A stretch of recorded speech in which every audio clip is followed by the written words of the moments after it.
Hello दोस्तों, नमस्ते, प्रणाम। मैं आपकी गुड़िया मौर्य और मैं अपने यूट्यूब चैनल पर आप सभी का स्वागत करती हूँ। और मैं कोटेदार के संबंध एक गीत गाने जा रही हूँ। आप लोग कमेंट जरूर करना।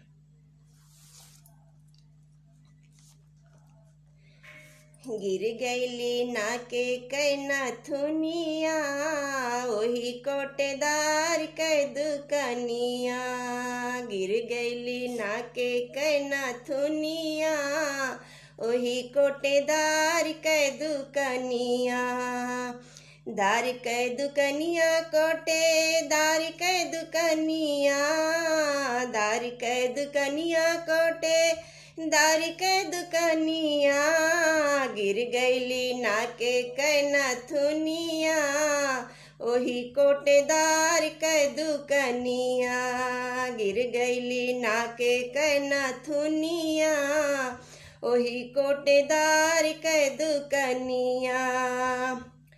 जब हम गईली अंगूठीवा लगावे, जब हम गईली अंगूठीवा लगावे, अंगूठवा लगावे, अंगूठवा लगावे। जब हम गईली अंगूठवा लगावे, वही कोटेदरवा हमरी अंगूरी दबावे। वही कोटेदरवा हमरी अंगूरी दबावे। भीड़ रहल सांझेवा कै जुनिया, भीड़ रहल सांझेवा कै जुनिया। ओही कोटेदार कै दुकनिया। भीड़ रहल सांझेवा कै जुनिया, ओही कोटेदार कै दुकनिया।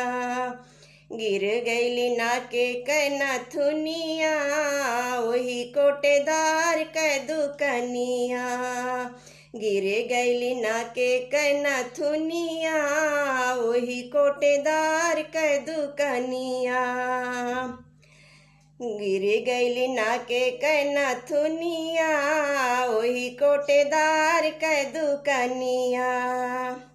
गेहूँ चावल वो दिहले वो चना हो, गेहूँ चावल वो दिहले वो चना हो। दिहले वो चना हो, दिहले वो चना हो। भीतरे बुलावे हो कई दिहन मना हो, भीतरी बुलावे हो कई दिहन मना हो। करे खातिर हमसे बेईमानिया, करे खातिर हमसे बेईमानिया। ओही कोटेदार कै दुकनिया। करे खातिर हमसे बेईमानिया, ओही कोटेदार कै दुकनिया।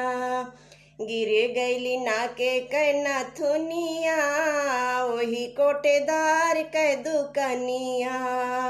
गिर गईली नाके कैना थुनिया, ओही कोटेदार कै दुकनिया।